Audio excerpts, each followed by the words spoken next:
बिस्मिल्लाहिर्रहमानिर्रहीम। अस्सलाम वालेकुम। मैं हूं रज़ा मेकन, आप देख रहे हैं IRK न्यूज़। आइए जानते हैं कुछ आज की अहम अपडेट्स इमरान रियाज खान से। साबिक वज़ीर-ए-आज़म पाकिस्तान और पाकिस्तान तहरीक-ए-इंसाफ के बानी चेयरमैन इमरान खान साहब, उन्होंने अडियाला जेल में दोबारा गुफ्तगू की है। उन्होंने कहा जी मुझे कैद तन्हाई में रखा गया है।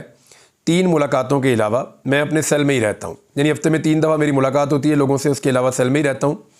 मेरा सेल ओवन बन जाता है, कभी नहीं कहा कि मुश्किल है। फिर इमरान खान साहब ने कल ये भी बताया था कि उन्हें सिर्फ 2 मरतबा 1-1 घंटे के लिए बाहर निकलने दिया जाता है सेल से, उसके अलावा वापस उनको उनके सेल में बंद किया जाता है। अच्छा, मैं आपको अपना एक्सपीरियंस बता देता हूँ कि जेल के अंदर जब हम लोग मौजूद थे, वहाँ पे और बहुत सारे लोग कैदी भी थे। तो होता ये है कि दिन के वक्त कैदियों को खुला छोड़ दिया जाता है और रात के वक्त बंद कर दिया जाता है। लेकिन इमरान खान साहब के लिए शायद हालात ज़्यादा सख्त हैं कि उनको 1-1 घंटा छोड़ा जाता है दिन में, और 3 मुलाकातों के अलावा जो हफ्ते में होती हैं उसके अलावा उनकी मुलाकात भी नहीं होती, वो अपने सेल में ही रहते हैं। उन्होंने कहा कि सिर्फ सुप्रीम कोर्ट ही एक शनाख्त बची है, अब ये उसे तबाह करने जा रहे हैं। ये 2 मामलात की वजह से वो कहते हैं, एक काजी फ़ायद साहब की अगर एक्सटेंशन होती है तो उस मामले में इमरान खान साहब कहते हैं, और दूसरा इमरान खान साहब का मानना है जो सुप्रीम कोर्ट का स्ट्रक्चर चेंज करते हैं, कभी ये जजों की तादाद ज़्यादा कर दें, कभी कुछ कर दें, तो ये मामला है। ये उसे तबाह करने जा रहे हैं सुप्रीम कोर्ट की शनाख्त को। जब भी उन्होंने सुप्रीम कोर्ट को तबाह करने की कोशिश की, हम मुल्क भर में स्ट्रीट मूवमेंट शुरू कर देंगे।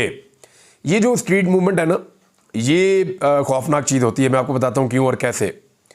ये होता ये है कि अनाउंसमेंट हो जाती है कि पूरे मुल्क में जितने भी लोग हैं वो निकलें और सड़कों पे आ जाएं।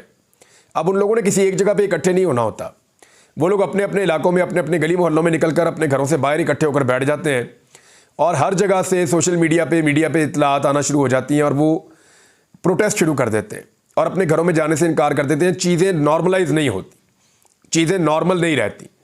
लोग सिर्फ घर जाते हैं, खाना खाया, वापस आके बाहर बैठ गए। तो इस तरीके से एक पूरा मुल्क जैम हो जाता है। तो इमरान खान साहब कह रहे हैं अगर सुप्रीम कोर्ट के ऊपर इन्होंने अटैक करने की कोशिश की या उसको तबाह करने की कोशिश की तो हम स्ट्रीट मूवमेंट शुरू कर देंगे। कौमों को तबाह करने के लिए दुश्मन के हमले की ज़रूरत नहीं होती। इदारों पर करप्ट और नाअहल लोग बिठा दिए जाएं तो कौम तबाह हो जाएगी। पाकिस्तान क्रिकेट टीम बांग्लादेश से वाइट वॉश हो गई, और इससे बुरी और क्या शिकस्त होगी। वैसे मैं आपको ये बताऊँ, पाकिस्तान चंद चीज़ों में 50-50, 60 साल पुराने रिकॉर्ड तोड़ गया। ये 59 साल में पाकिस्तानी क्रिकेट टीम की बदतरीन कारकर्दगी है। यानी 59 साल का रिकॉर्ड पाकिस्तानी क्रिकेट टीम ने तोड़ दिया बांग्लादेश से वाइट वॉश करवा के। इतनी बुरी हालत टीम की कभी नहीं थी जितनी अब हो गई है। इसी तरह आपकी इन्वेस्टमेंट की हालत कभी इतनी बुरी नहीं थी जितनी अब हो गई है। महंगाई की हालत कभी इतनी बुरी नहीं थी जितनी अब हो गई है।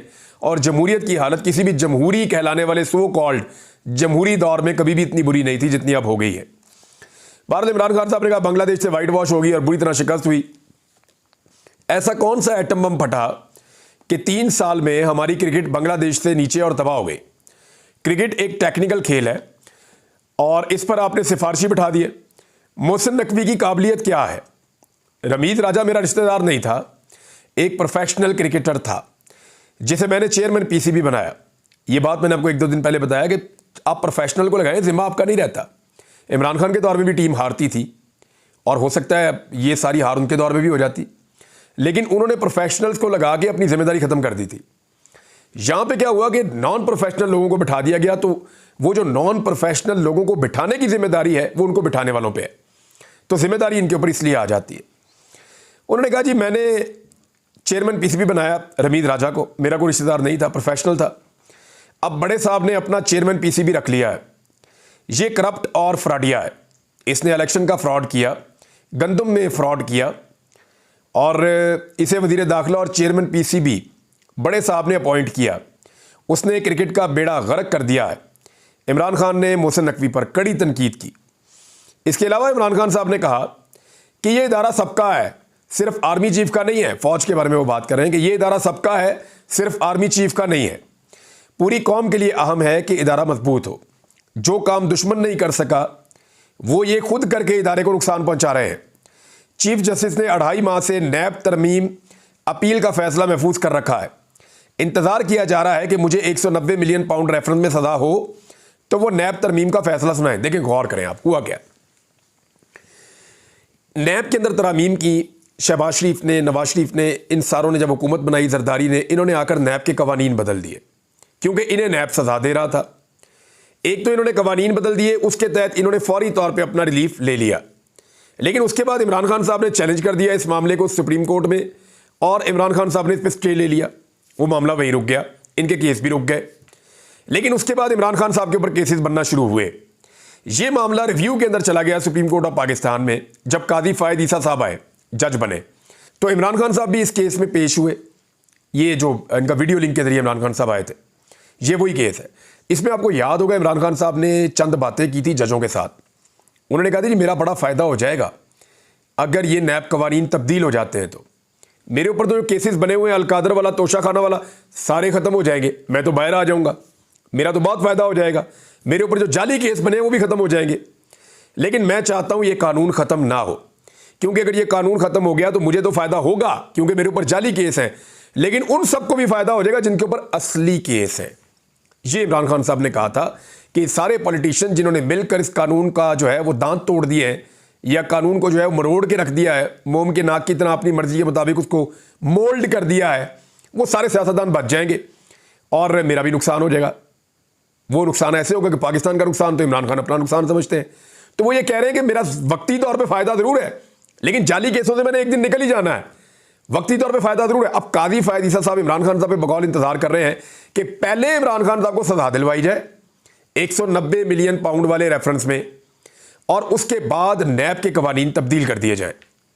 आप ज़रा टेक्निकली इसको समझें कि पहले यह किया जाए कि 190 मिलियन पाउंड वाले केस में इमरान खान साहब को सजा दिलवाई जाए, और उसके बाद यह फैसला जारी कर दिया जाए कि ये तो कानून ही खत्म हो गया।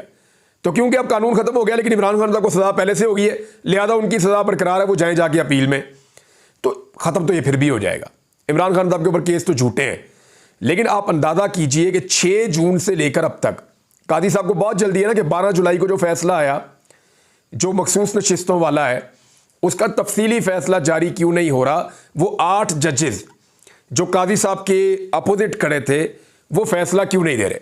कादी साहब को इस बात की प्रॉब्लम हो रही है ना, वो इस बारे में सोच रहे हैं, बात कर रहे हैं इसके बारे में, लेकिन उससे सवा महीने पहले जो 6 जून को फैसला कादी साहब ने दिया था उसका फैसला अभी तक आया ही नहीं।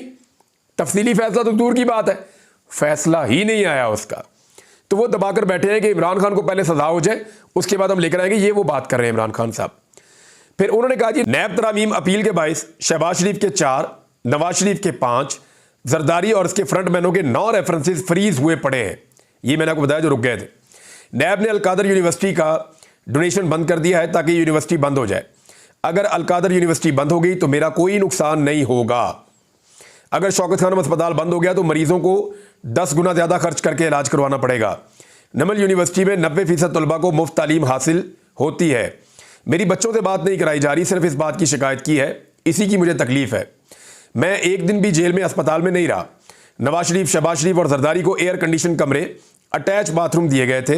कैदी मेरे लिए खाना बनाता है, मैंने कभी कोई शिकायत नहीं की।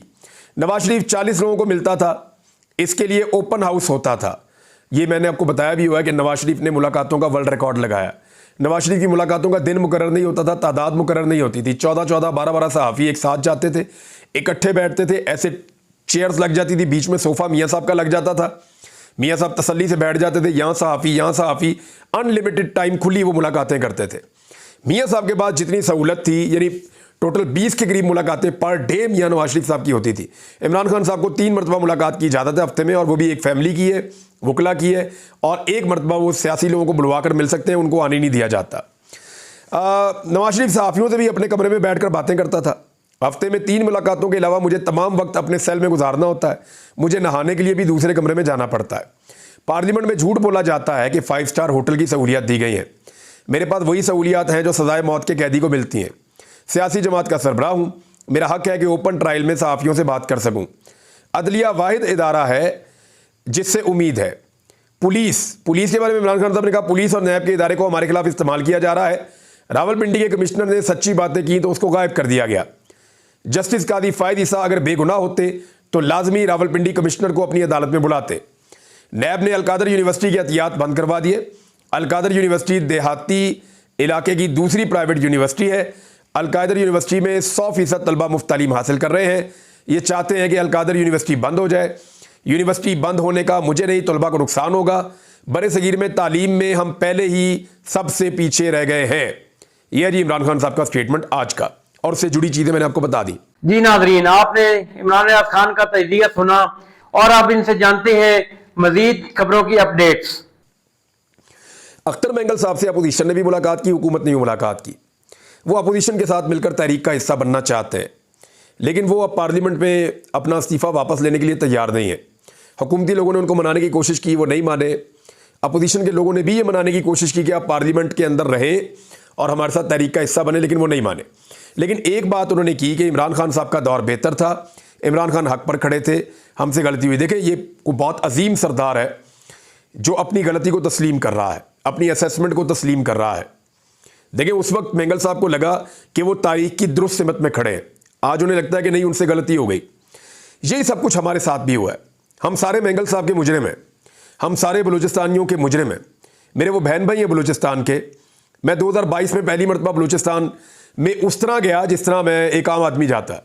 उससे पहले कभी हम शिकार करने बलूचिस्तान चले जाते थे, कुछ दोस्त थे उनको मिलने चले जाते थे, लेकिन हमारा पब्लिक से वैसा इंटरेक्शन नहीं होता था। हम बतौर सहाफ़ी जाते थे तो मखसूस जगहों पर ही रहते थे, उसके अलावा मूव नहीं करते थे। लेकिन जब खुल के मैं बलोचों से मिला और 2022 में मैं कई महीने आता जाता रहा, तो मुझे आइडिया हुआ कि हमने बहुत गलती की। उसकी मैंने माफ़ी भी मांगी। मैंने मारंग बलोच से जाके माफ़ी मांगी उनके धरने में इस्लामाबाद में, जहाँ रियासत उनके साथ जुल्म और ज़्यादती कर रही थी। मैं अख्तर मेंगल साहब से भी माजरत चाहता हूँ, तमाम बलोची बहन भाइयों से। मैं भी और मेरे वो साथी जो इन चीज़ों को किसी और एंगल से देखते थे और हमें लगता था कि शायद हम तारीख के दुरुस्त सिमत में खड़े हैं, लेकिन नहीं। बलूचिस्तान का इस्तेहसाल हुआ है, बलूचिस्तान में महरूमियाँ हैं, बलूचिस्तान में जुल्म हुआ है, वहाँ लापता अफराद का एक इंतहाई संजीदा मसला है जो फ़ौरन हल होना चाहिए। आज हमें इस बात का इदराक है और हमेशा हम इसके लिए आवाज़ उठाते रहेंगे। उम्मीद करते हैं कि हमारे बलोच बहन भाई बहुत बड़े दिल के हैं, वो हमें माफ़ करेंगे और हम उनके लिए इंशाअल्लाह आइंदा हमेशा आवाज़ उठाएंगे और हमें यही करना चाहिए। एक बात और है, अख्तर मेंगल साहब ने यह भी बताया कि इमरान खान साहब के दौर में हमारे 450 लापता अफराद वापस आए थे।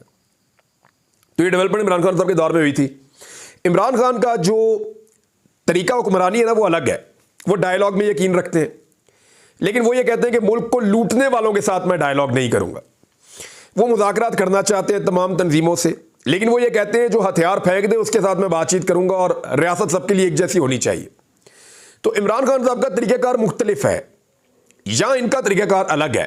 ये हुकूमत जो है ये आती है सब कुछ ताकत के बलबूते पे करना चाहती है, एस्टेब्लिशमेंट पे छोड़ देते हैं, एक नई जंग मुल्क के अंदर छेड़ देते हैं, और अभी हम ऐसी एक सूरत से गुजर रहे हैं। तो नाजरीन, ये थी आज की अहम अपडेट्स। इसी के साथ अपने मेजबान रज़ा मेकिन को इजाजत दीजिए। अल्लाह हाफिज। पाकिस्तान जिंदाबाद।